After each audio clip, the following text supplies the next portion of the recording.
Good afternoon, YouTube. Welcome back to Fat Cat Collections. Got another fragrance review for you guys today. And this is another one by Fragrance World, one of my favorite clone of cologne houses. And this is Supreme L'Homme Extreme. So this one I had on my Amazon list for a while. I got it for like $15. I'll put the link in the description. Worth every penny. I've been super impressed with Fragrance World. They make some amazing clones. And again, just keep in mind, just full disclosure, I have not smelled the original. Basically, when I buy these, I'll look at what people say about the original. I'll look at Fragrantica. Take everything with a grain of salt. Remember, at the end of the day, you can't blame anybody if you buy something you don't like it. Ultimately, it's up to you, right? Because fragrances are so subjective.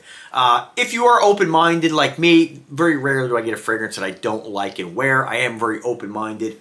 But this one here, I haven't had anything by Guerlain. I think I'm saying that right. Any clones in the past, so I wanted to get one in my collection, and this one here mainly bought because of the price. Great way to kind of dip my feet in the pond, so to speak, and get something that I can kind of sort of test out the DNA, right? So, that's so good. So what do you get with this? So, let me just kind of give you the breakdown on the comparisons on Fragrantica. They classify both these, whether you get the L'Homme Ideal Extreme, or you get the Fragrance World version, the Supreme L'Homme Extreme. They're both, and I like to classify these. I'm going to read you all the main accords, but I'm going to pick a couple. So we have fruity, sweet, almond, tobacco, cinnamon, nutty, warm, spicy, leather, soft, spicy, and woody. Both share those accords, just in different orders. When we look at the actual notes, they're identical, right? So in the top notes, both have almond, pink pepper, and bergamot. Both in the middle notes have plum, cinnamon, and heliotrope. In the base notes, both have tobacco, leather, patchouli, and cedar. This is an amazing value, hands down. And so what do I get with this? So a lot of folks on Fragrantica will review this and say that this is a super, you get a lot of burnt almond.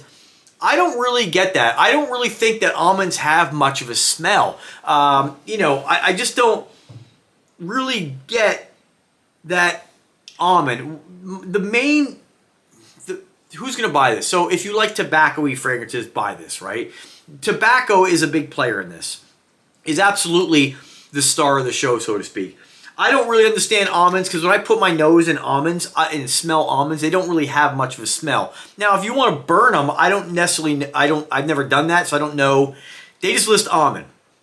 I don't know if you're really going to get that kind of, I just don't get the almond connection on this. But I'm sure it's in there. And let me just kind of refresh myself here.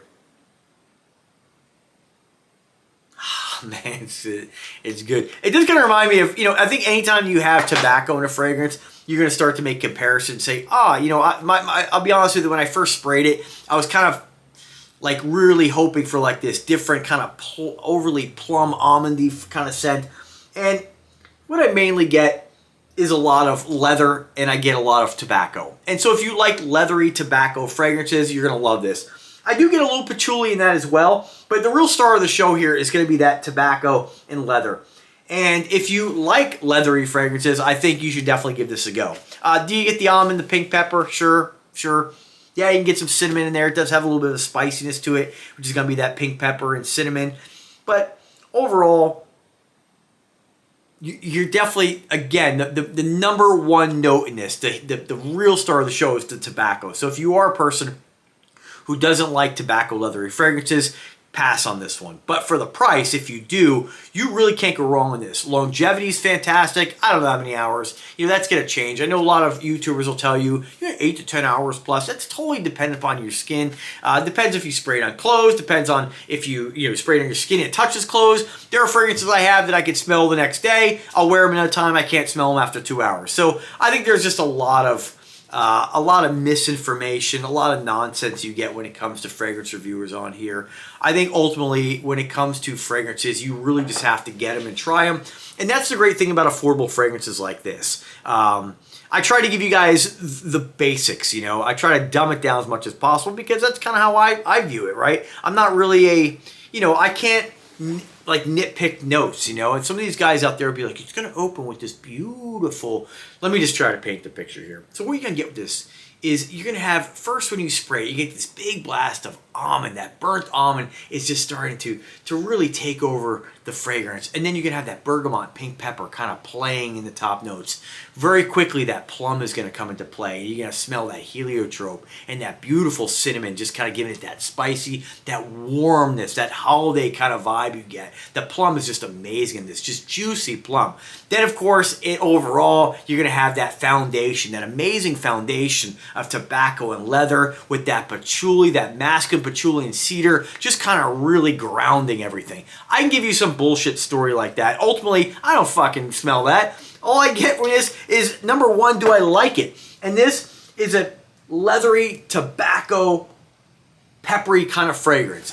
But different than any other fragrance that I have of those 300 that are leathery, that are tobacco-y. When we look at like man-made, like 1812, I think they make a sweet tobacco. That fragrance, heavy tobacco, too much. It's overly sweet. So I think this is a very safe tobacco. I don't think there is a sweetness to it, but it's not kind of cloying. And I do find that sometimes tobacco fragrances can be extremely cloying. I don't get this with this. This is very well balanced. And it definitely has the leather, it has tobacco, it has a little bit of that spiciness, but I don't really get the almond. I don't get the rest of it. But I think if you like, again, tobacco and leather, you're gonna like this fragrance. For 15 bucks, I don't know what it's going for today. I'll put the link in the description. It's fantastic. If we want to look at what, and again, take this with a grain of salt, what do people say about it? As far as the comparison, 18 people said it doesn't smell like the original, 57 do. You know, subjective. Sometimes you'll get like 200 and like 3 saying it doesn't. So that's definitely safer, but I don't know. So let me just read a couple of the reviews here. A lot of people say it needs to macerate. I don't know. I don't know about all that. You know, this person says, this guy says, I just don't fucking know. Really so good scent with cherry. I don't know where he's getting that. There's no cherry in this. I don't get cherry in this at all. Again, it's subjective though. After leaving this to rest a couple months, it seems coming into its own. It was pretty harsh out of the box. I don't know what the fuck these people are doing. Like, I don't get any fragrance being harsh. You know the DNA is in line. I don't get these. This is the thing about fragrances. This guy says, open briefly smells similar to old pencil shavings. I don't get that at all. No, not at all. Mine's been sitting for 2 months now. It smells like burnt tires. Don't get that at all. Weaker and more powdery than the original. Can't confirm that. This guy says, smells good, but it's kind of disappointing in duration. He hoses down. My bottle is fully oxidized, macerated. I call bullshit on that. I don't know if that makes a difference. This one says it won't disappoint for the price. I totally agree. Compliment getter, totally agree. The almond is nice, the signature note of the OG. It's juicy. I don't get juicy at all. Warm, tobacco, leathery. That's what I get. Again, not saying I'm right. Maybe I just can't smell it. But this guy says, I can't read this. This is just too much.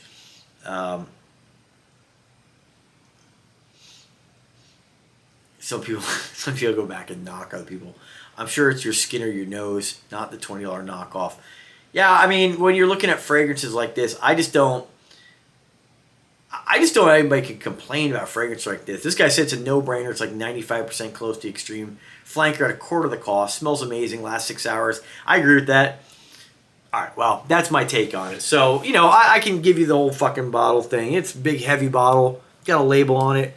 The cap. I mean, who gives a shit, you know? Does it spray? Like, if it doesn't spray, I'll tell you the sprayer sucks. It sprays. So, that's it. So all right. So, what did we learn?